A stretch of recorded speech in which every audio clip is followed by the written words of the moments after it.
Welcome to the Dental Business Guide podcast. From money to marketing to management, this podcast will help you run a better dental business.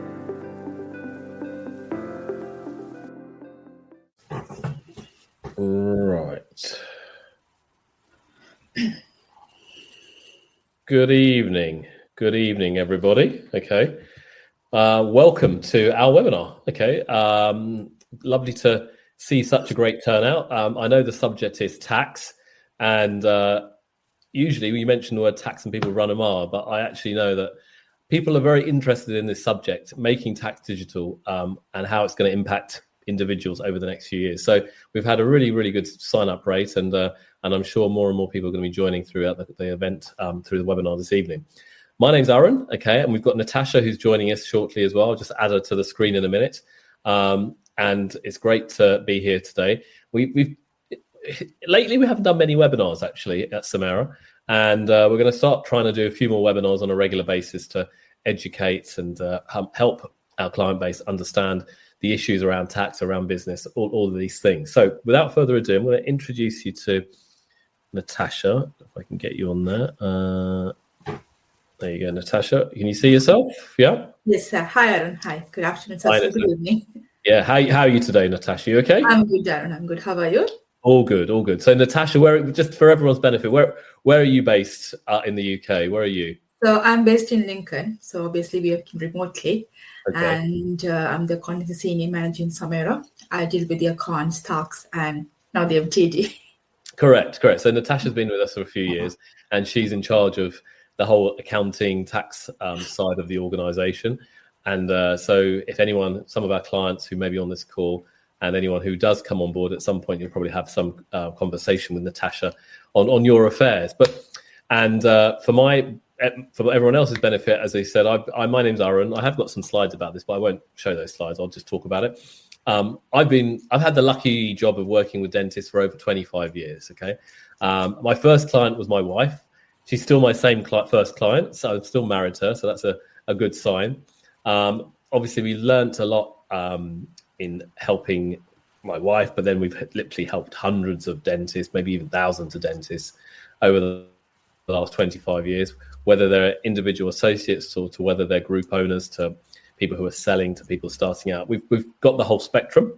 And I'm based down in Surrey, but as Natasha said, we are based all over the country, all over the world. We have team members supporting clients. But let's crack on. Let's talk about what we've come here today, which is making tax digital, if I can say it right. So let me get the slides up. Hopefully you can see these. Okay, can you see those, Natasha? So I can. Yes, I can see it. Yeah. Perfect. Right. So it's making tax digital for income tax self-assessment, ITSA for dentists. Now you'll realise that accountants love acronyms, and if you talk a bit with too many acronyms, I apologise in advance. We're going to try and make this a relatively light-hearted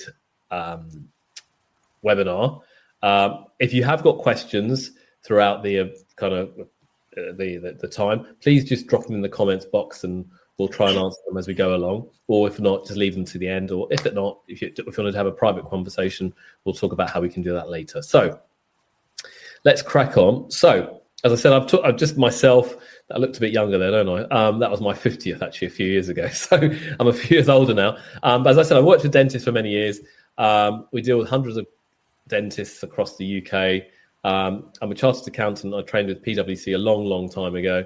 And I've had the joy of working with so many dentists, and I've really enjoyed working with many dentists. And we've got some wonderful clients, all shapes and sizes, across the UK and beyond, actually. And Natasha, there's got a slide there. I've just put a few points for you, Natasha, that she's highlighted already. She's based in Lincoln. She's got a little daughter, which keeps her very busy, I know. So, but as I said, she's in charge of all our accounting and tax side of things. And she's heavily involved and heavily helpful to many, many clients across the UK. So let's crack on. So MTD, Natasha, what is MTD? What is making tax digital? So Aaron, before I make a start on MTD, so this is a widely spoken topic at the moment. Okay, so wherever we go, people are talking about MTD, but I feel like we most of us doesn't have a good understanding of what is MTD, what requirements is there, what we should be reporting, nothing such that. So I think like we should really deliver the message to the audience over here about what is MTD and what are the next steps they should take here. Okay, so MTD stands for, obviously, like Aaron mentioned, is making tax digital, right? So just a bit of history about MTD. This was initially implemented for the VAT, which is back in 2020. It was launched back in 2020, which is for the VAT returns where we need to report this VAT on a quarterly basis. So it's the same concept, in which is like for the self-assessment individuals and landlords, there's a requirement or legislation from the HMRC to report these income and expenditure on a quarterly basis and submit these reportings on a quarterly basis. So that's all about the MTDs. Okay, so obviously we're going to talk about what is the requirement, what's the threshold that's going to applicable for the MTD, which we're going to discuss on upcoming slides probably. So, okay, so you mentioned the VAT thing, Natasha, and obviously that's been rolled out, and every quarter people have to do a VAT return online with digital software. So am I right in just clarifying for everyone's purposes, when we'll talk about the effective date soon, but literally every quarter, for those of people who this applies to, every quarter a tax return has to be done. Rather than the January rush only, there's going to be 4 tax returns in the year, plus the January return as well. Correct? So that'll be like in total 5 returns in a year. Sure. So 5 returns, so 1 to 5. And I know a lot of people struggle just to get 1 return done. So the only way to get 5 returns done is to basically set up a system and have a process in place, correct? Correct. So, yes. Yeah. Okay. So let's crack on. Any points to highlight here? And it all has to be done digitally, correct? So it has to be obviously, so we need a software that is compatible to the MTD. So obviously, there's some software in the market that is should be approved by HMRC too. Okay. So we need, in a nutshell, a software should maintain all the digital records, right? And also bear in mind, HMRC has a requirement to maintain the records for at least 5 years. So therefore, like, it should be a very compatible and a good software. Sure. So it has to be trusted software. And I think also the days of sending things with receipts and in envelopes and all that type of stuff, that was long gone, but this will be the final nail in the coffin, really, won't it? So it has to be on a digital basis. Okay, cool. So, and ITSA, what's that as the other acronym?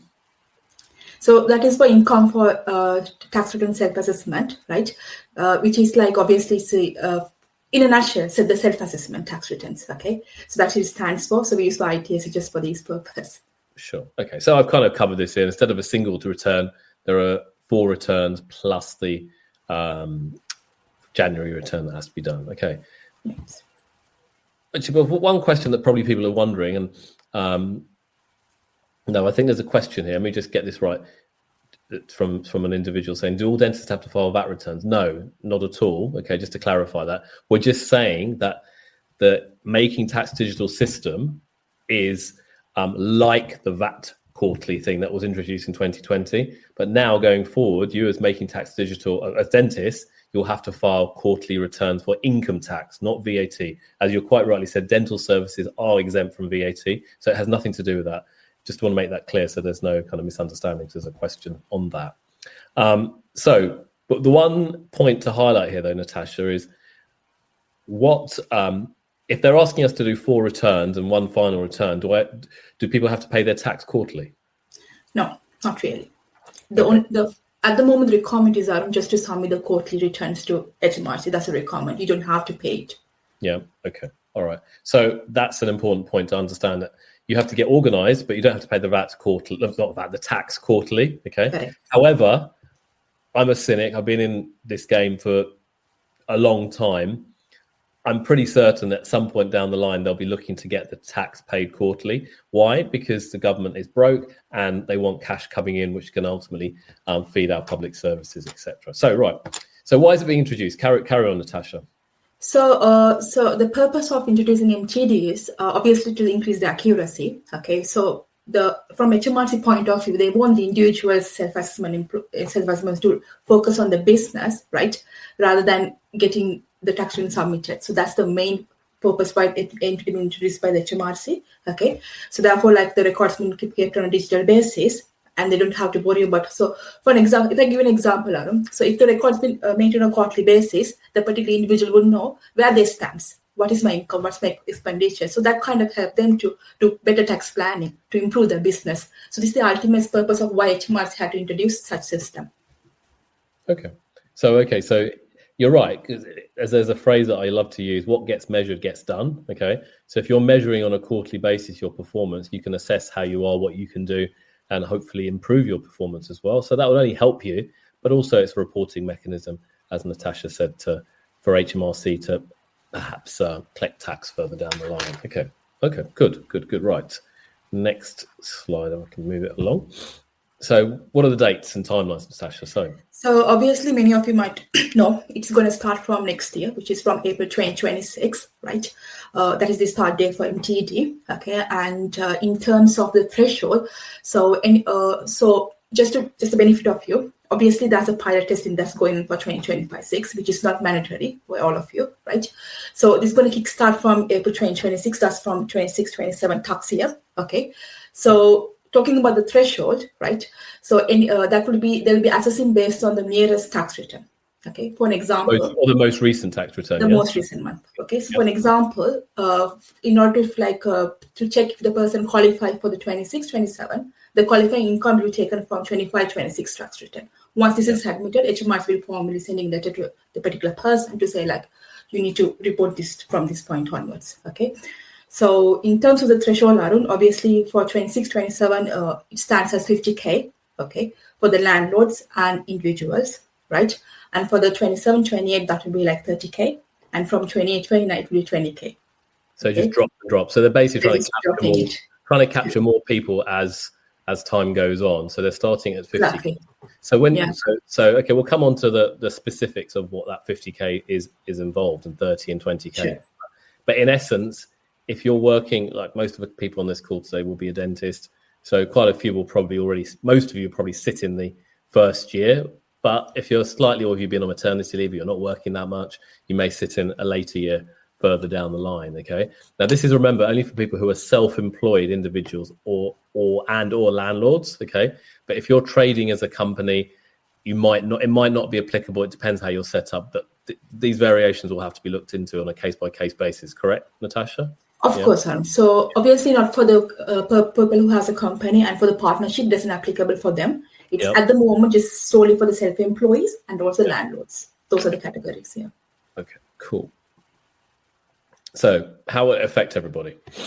Yeah, so obviously, as we've been talking from the beginning, we need to maintain all these records on a digital basis. That includes income and expenditure. On a dentist point of view, all your associates' pay slips, it should be digitalized. All your income and expenditures can be indemnity insurance, or it can be lab fee, it can be anything. We need to digitalize those. Okay, that should go into the system. Yeah. And so obviously, we should have comparable software to process it, right? And submit that on a quarterly basis. So every return will have a summary of income and expenditure that will be submitted to HMRC. Okay, all right, good. And that's done every quarter. So there's a great point that's written here. I'll read it out. It's unnecessary to burden people with another regulation. Okay, people will find this practice very restrictive and cumbersome. Could the citizen refuse this regulation, not objecting to pay tax, but this paperwork? I hear that, and I to some extent agree with you. Okay, but the reality of the situation, this is the world we live in, of HMRC clamping down, governments clamping down, and it's just another process that we all have to do. This is making tax digital. I know I've seen it in the dental arena with so many people worried a few years about the whole CQC regulation, compliance, that type of thing. So this is just more compliance, okay? Don't shoot the messenger. That's all I ask, okay? We're just sharing the information out there, and so you're aware, because you don't really want to get into trouble with HMRC, because if you don't do the returns, they'll just be knocking on your door, finding you, charging interest, and it just creates more headaches. So I wouldn't recommend that, but that's your call, okay? So next slide. We've kind of covered that, but just cover this again, actually, Natasha. So, of course, and just to explain about the qualifying income, I think that's the question being asked by most of our clients. The qualifying income is your turnover, all your sales, which is before your expenses, okay? So for a dentist point of view, all your gross fee. is the qualifying income. So that is the category what HMRC is looking in for. So obviously, as I just mentioned before, they'll be looking at the most recent submitted tax return, okay, to see like what the threshold that you're going to fall into and whether you're going to need to report to MTD or not. So that's the diagram that we have shown here. So an example, let's say an associate dentist, they're generating 60K in fee income, okay? Yeah. And then they've got some other costs and stuff, and it goes down to 48K. But since it's 60K, they would have to report. Correct. It's based on the gross income. It's not on the taxable income. Okay, that makes sense. Yeah. Okay, and that's a sole trader, self-employed associate, basically. Okay. Exactly. Right. So obviously, you also know like even the landlord should have to report it. For an example, if a person has a combination of sole trader and a landlord, let's say like 30K and 20K, 30K from sole trader and 20K from landlord, the combination of will make 50K. So because those both of the income qualify as a criteria for the MTD, they have to mandate for the MTD, if that makes sense. Okay. So that's okay. So that's a very valid point here, though, is that we're talking about a sole trader doing let's say a dentist, but if you're a landlord, then you still need to be reporting this on a quarterly basis of your income coming in for your property, and that has to be submitted again. And that's so a separate system would have to be set up for any income that's coming for your property again. So it's these multiple income streams which will potentially cause more confusion and more burden and more paperwork, to be honest. Don't you think? Of course, and of course, yeah. Okay. All right. Sounds like fun and games. Okay, so qualifying income, you've kind of alluded to this. Yeah, I think I just covered that. So just an example that we have given, the same example just explained to you, Aaron. So for example, if the gross income is before the expenses could be 25 from the rental income and 27 from the self-employment income, that's totaling to 52K. So let's say that will be applicable for the 25-26. So therefore, that person has to mandate for MTD for 26-27 tax year. Okay, so that's the qualifying income of gross income. Okay, all right. Okay, good. And what about if someone's a new starter in the year and they think their income is going to be over 50K or something? How does HMRC look at that? So probably they will prorate the information. So they will prorate for the entire year, and based on that, they will calculate it and will let you know whether you're going to qualify it, and then they'll be officially issuing a letter to say like you need to report through that MTD HMRC. Okay.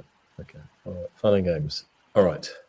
So what about exclusions? For example, so you might know that we have some reliefs, right? The rent room relief, or it can be the trade allowance, which is £1,000, right? Yep. So such that would not be recorded as an income because you get the relief anyway. Okay, so that's an exemption. So let's say someone has, I'll give an example, right? So someone has rental income, right? And so $1.5 grand, for that you're going to get a rent room relief. So that's not an income. So therefore you don't have to mandate for the MTD, if that makes sense. Okay, so that's excluded. Okay. All right, there's always going to be some nuances, but we won't go into too much detail here. Okay. And then what about registration? What do they have to do? Is there a process for people? So obviously they can't register by themselves. They need an accountant and an agent to do this, right? So HMRC will issue the letter. That's what they do at first step. And once they get a letter, they need to inform that to the particular accountant and agent, and they need to put them into the agent system, right? And register them for MTD, and then you can do the processing of it. Okay, and so, got it. And so they'll opt out automatically if it falls below 30,000 for 3 consecutive years. Yeah. So if someone wants to opt out from the MTD, right? Let's say their income has been below 30K for the last 3 years, they can opt out. But bear in mind, it's going to be reduced to 20K after this. It stops. So everything's changing anyway as we speak. So, all right. So, but just to summarize, so they can't register directly with HMRC. Everything has to be registered via an agent. Through an agent, correct. Okay. So through a firm like ourselves. Okay. Of course. To an accountancy firm. Yeah. To an accountancy firm. Okay. All right. Cool. Okay. Anything here? Yes, so this is the exemptions, Aaron. Obviously, the REIT, the REIT distributors or open investment company partnerships, which I just explained before, foreign businesses of non-residents. So these are some criteria that doesn't fall under MTD, okay? And of course, exempt individuals like qualifying income below, which is 50, 30, 20 based on the years, right? Yeah. Trustees do not have to report, and those without an NI number do not have to report. Digitally excluded for some of the individuals, HMRC might have said like you are digitally excluded, so therefore they don't have to report it. Okay, recipients of MCA, BPN, Lloyd's underwriters, and those needing to use SA 109, the residents are remittent basis, they don't have a report, and those with a power of attorney, they don't have a report. Okay, all right. So we're getting a few questions here, Natasha. So I've got one question from someone saying, the need to keep receipts is fine. I would imagine a monthly credit card statement detailing all payments would be okay, rather than digitizing each single transaction.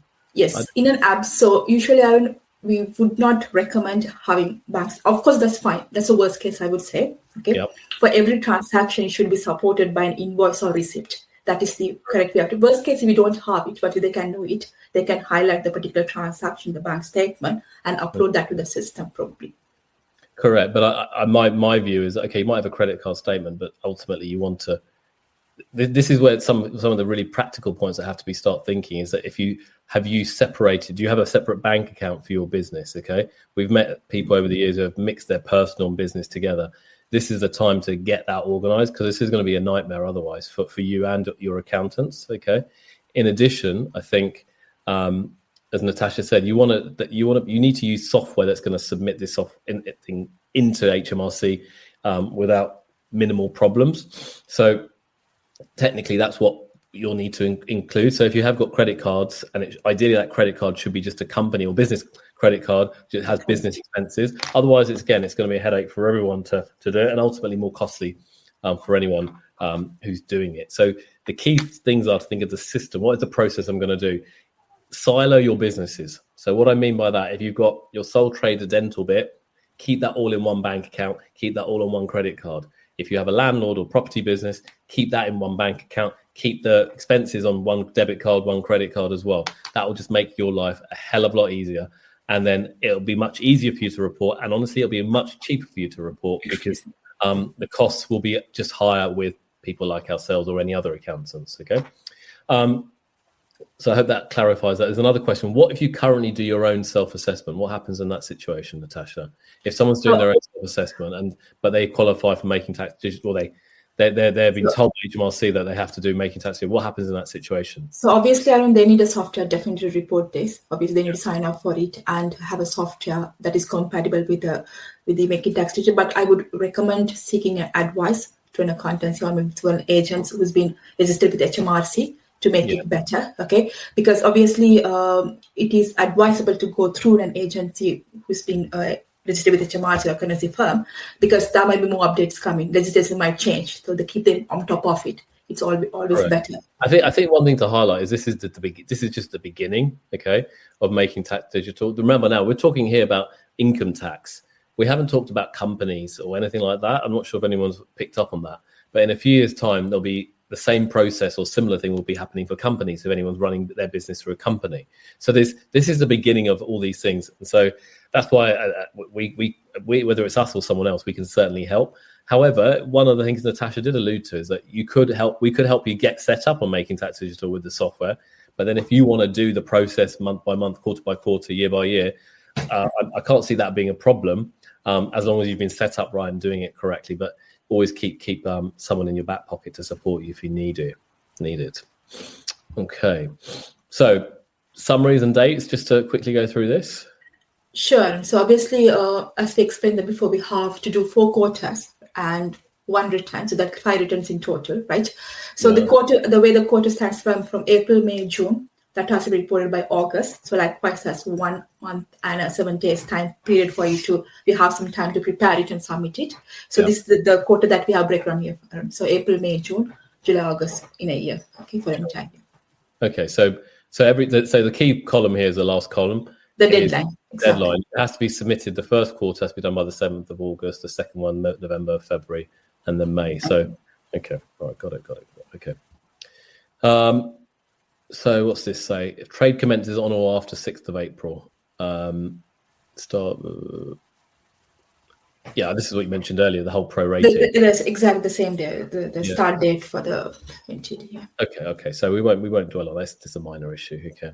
What about errors? If it's been done wrong or mistakes have been made, how do they correct them? So obviously, every quarter there might be some issues, some errors. Obviously, we might not be able to submit this information. For example, let's say someone hasn't given us information in the first quarter, might want it to the second quarter. Okay. The good thing is you don't have to go back to the first quarter and correct it. You can change that in the second quarter and subsequent quarters. So that's how the system works at the moment. Sure, okay. Good. So it makes it relatively straightforward in that respect. Okay. Penalties. Yes, this is a kind of referring to the point earlier. If you don't file your return, what are the penalties? So I think this penalty is based on the tax return that has been for the self-assessment tax return, not for the MTD, by the way, right? Okay. Yes, this is for the tax returns, okay? And for the MTD, how it's going to work is based on a point-based system. So that's a point-based, okay? So every individual will be given some particular points, okay, which is kind of like grace period for you, right? Let's say you have 10 points allocated in a year, and you have exhausted 10 points. From that point onwards, a penalty will be issued. Okay, so it's going to be on a point base, not like straight away that will be penalty. They're gamifying penalties. That's what they're doing. Is that right? They're gamifying it. They're making a game out of it, trying to kind of make it. But one thing to bear on, the penalty for the tax return, late submissions or interest, that wouldn't change. That's going to be the same anyway. Okay? Yeah. Okay. All right. Sounding fun, guys, isn't it? Yeah. It's a late payment. Okay. Again, same old interest charges. Yeah. So I won't dwell on that, but it's so. Do you want to just run through this roadmap? I guess. Natasha? Yes. So this is the process setup, right? What you have to do for you to 100% get into this MTD, right? Obviously, first thing is for you to understand whether you qualify or not. Okay. We just discussed about the exemption. Some of the income is exempt, so you should know which income going to qualify, right? So of course, HMRC is going to notify you. So once they know your income going to qualify for the MTD, they will notify that through and post. Okay, we have seen some of the clients getting letters already for the pilot testing, by the way, right? And then the second thing is to do is to ensure that you have a comparable software, right? So obviously all the records should be digitalized. So therefore, you should have a comparable software that can record all your income and expenditure. Okay, that's a step 2. And then getting a quarterly return submitted on every quarter to HMRC. Okay, and consider how we can best help. Obviously, as Arun explained, we could really guide you on which software to choose, how to maintain your records, and what are the reporting deadlines. So that's something that we can help you. Okay, and if everything is being set up, you're all ready, and you can go ahead with the MTD. Okay. So it's a logical process. Okay, it is another burden. I appreciate that, but it's the reality of the situation. But what's this pilot run, Natasha? Yes, Aaron. So, of course, as many of you know, the MTD is coming into place from next year, 6th of April. So we have time. But there is a pilot test that's running on at the moment. So anyone who would like to sign up or voluntarily opt in for the pilot test, if they can do so, just to get a feel of how the system works. So obviously it's a new system. It's new for us. It's new for the individual tax. It's quite new for everyone. So therefore, if you want to get a feel of it, to understand the system, to study the system, you can opt in for the pilot testing. Okay. So obviously we have clients who are signed up for 25-26 pilot tests. We already have some of the clients who have signed up for it, and we are doing that for them. Okay. It the good thing about the pilot testing is HMRC gives an opportunity for you to do the returns every quarter. There won't be any penalty for late submissions whatsoever. Okay, so let's say so there'll be 4 quarters every year. For 25-26, that's a quarter from April to March. Let's say you couldn't do the first 2 quarters, you can start from 3rd quarter. So you can at least get a feel of 1 quarter in a year for the pilot testing, if that makes sense. Okay, so the entire point for us to the system is quite daunting. None of us doesn't have a good understanding how it works. Just for you to get a feel of it, that is all about pilot testing. Sure. I've got another question just fired in. Can MTD be done on Excel as they do now, but just scan all the receipts? No, you can't. You need a software. You definitely need a software. Correct. So I think in a nutshell, no. Excel has its part to play if it's just for your own record, but now, as you said, it has to be HMRC-approved software, which sits to take the information that you're providing to them. Now, you might put the basic information on Excel, but that information then needs to go into the compliance software, and then that needs to be processed accordingly. Okay. Sorry, guys. Then, you've talked about the pilot. Yeah. Any other benefits to it, Natasha? or not? So obviously, Aaron, the system is new for everybody. Okay, for it was just and it's new for us as well. Just of course, Aaron. Of course, we have as you just explained, we have the VAT returns we have done. It's kind of a similar system, but it's kind of new for the taxpayers. Okay, so for them to understand like what is the reporting. The thing is like the tax return clients who have asked, which I've seen is the most challenging is to get the information on time, to get the digital records on time. So therefore, that will make them to get familiar with the system, how to maintain the records, what to report. So that's all about for the benefit of getting the pilot testing, just for you to understand how the system works, the entire system works. Sure. Yes, and answer to the question, you will have to bear the burden of software subscriptions. That's the reality of the situation. Okay, so so this is the same thing I just explained. And obviously, for the pilot testing, the advantage of pilot testing is you don't have to sign up from the day one. Okay, if you want to sign up the beginning of the year or maybe like in the middle of the year, you can do so. Okay, so that is something that's doable. Sure. There's another interesting question. What if your self-assessment income is part salary and dividends from a dental company? Oh no, they will only assess the sole trader income, or not the salary or dividend. So exactly. So in answer to your question, no, that wouldn't be forming part of Making Tax Digital. Okay. It's just so because you're taking your salary and you're taking dividends. Okay, and they're not part of the income of fee income that you're generating as an associate or a landlord. So that wouldn't. So just to add more to that, Arun, obviously the way at HMRC assess it, like obviously they're going to assess based on the submitted tax return. So there are some certain boxes, right? When you submit an SA 100 to HMRC, that will trigger to say like which income going to qualify. So obviously they would know like from the terminated tax returns, which are the ones that are going to qualify for the self-assessment. Sure. And then another great question coming in: will this software only be available via my accountant?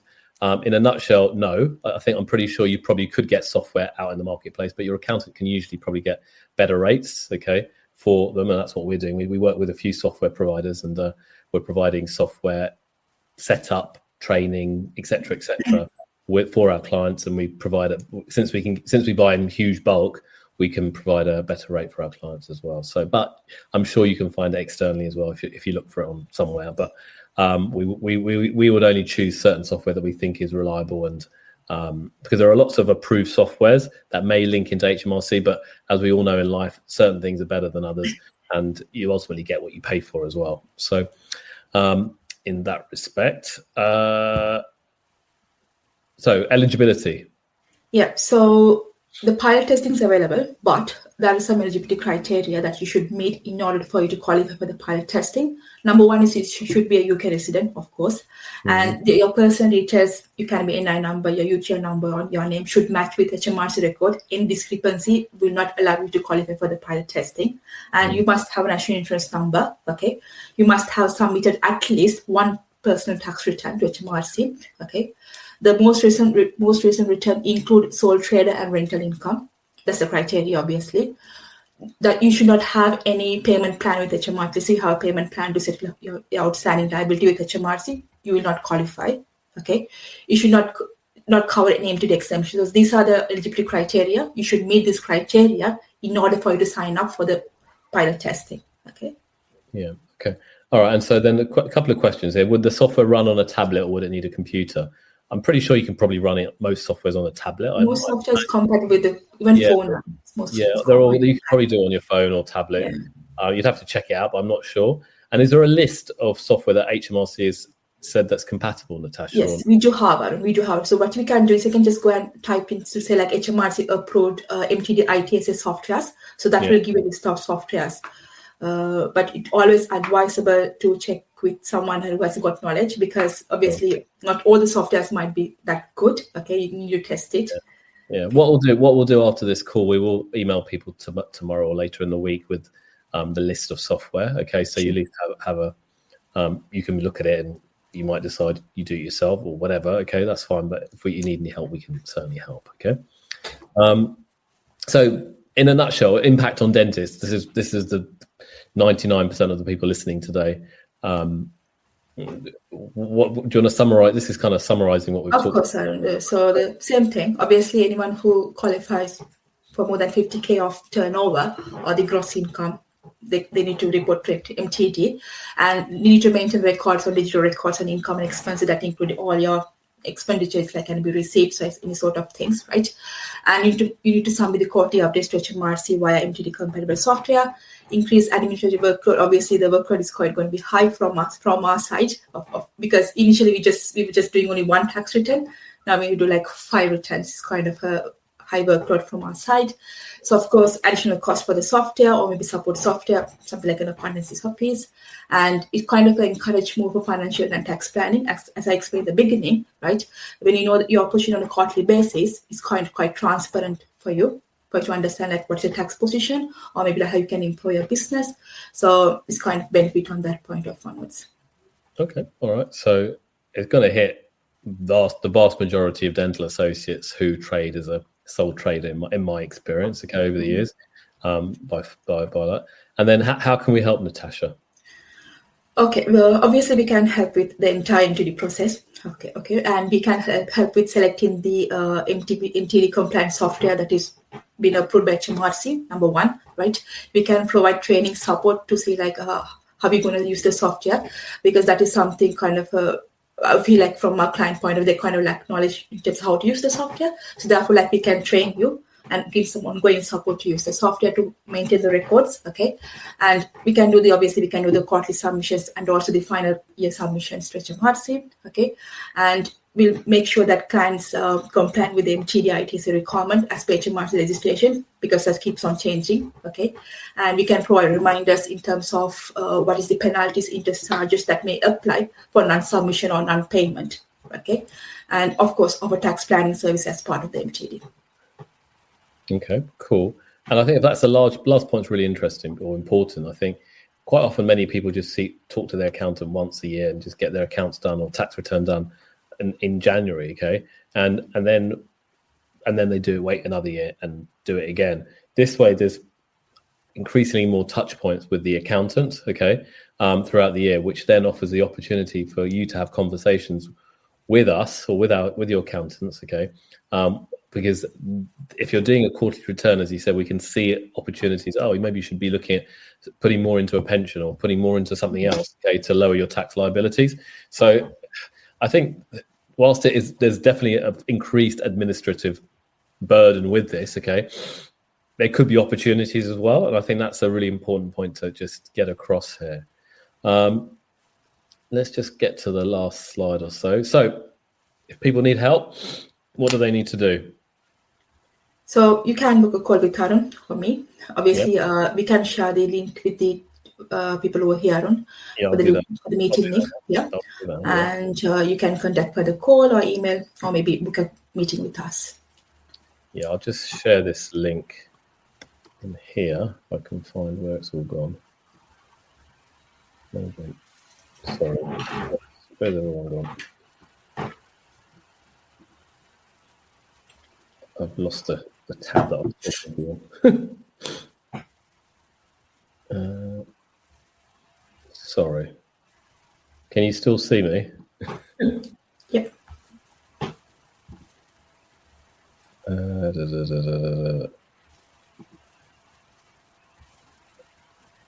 I think my computer's all gone funny. Hold on.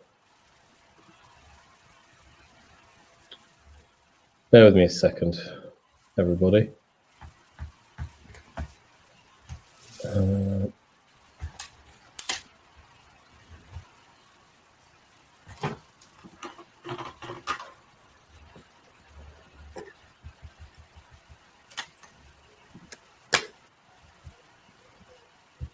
So, I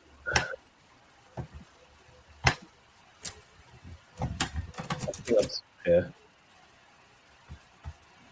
Have I got?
Hello, is everyone there?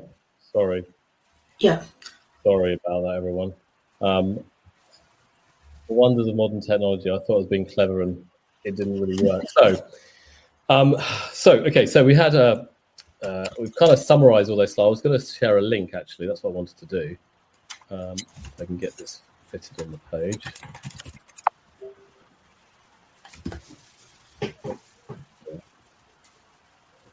Yeah, you can book a call with Natasha and myself, we're discussing Making Tax Digital, the options available to you if we can help you. Natasha's probably more the right person than I am to discuss this. She's more the expert dealing with this on a day-to-day basis. So please do go ahead and book a call. We will send you emails with information about the approved software list if anyone's interested in that. But for anyone who's keen on some help, I think the best bit is just to book a call with us. And everyone's got a case scenario and we can work it out. But I know there are a few more questions that have come through whilst I messed up the webinar. So one question is, what evidence would a self-employed need for work from home expenses? Well, that's not really directly related to Making Tax Digital, but Natasha, what would suffice for someone to show that they've got home expenses to claim in their tax return? So that, of course, usually what we do is like, that's for any standard tax return, okay? We used to do that on a pro-rate basis, okay? So we have a calculator, assessment calculator that we use from our side, just to understand like what is the utility bills that they are paying. It can be mortgage, rent, or utility bills. Just how to give the amount to us. We'll pro-rate based on the number of hours or days that work in a year, and then we'll calculate the use of home. So that's a calculator that we specifically use for our clients. Okay.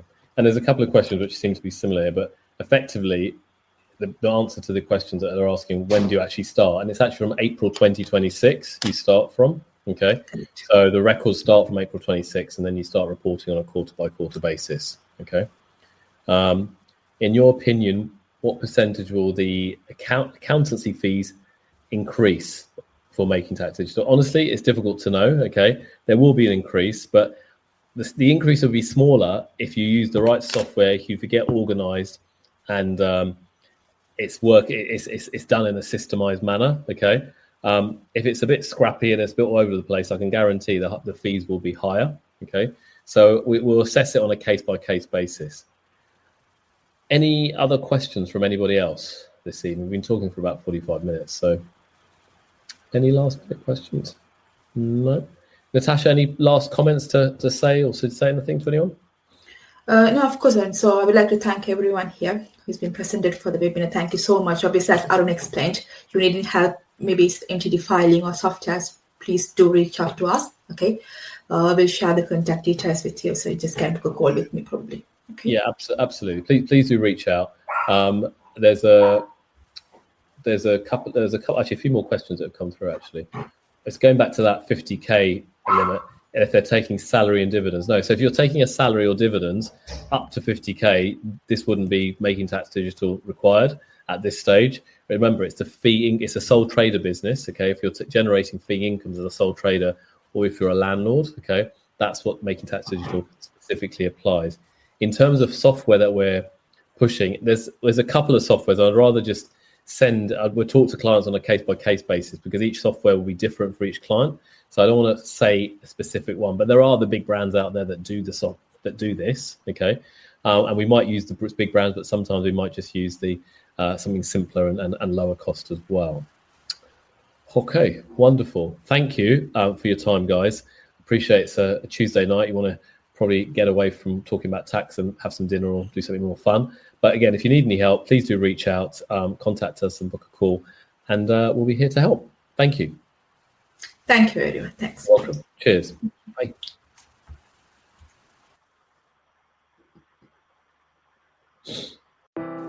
Thanks for listening in to the Dental Business Guide podcast. We welcome your feedback, and if you're enjoying it, please let your friends know too. Until the next time on the Dental Business Guide podcast.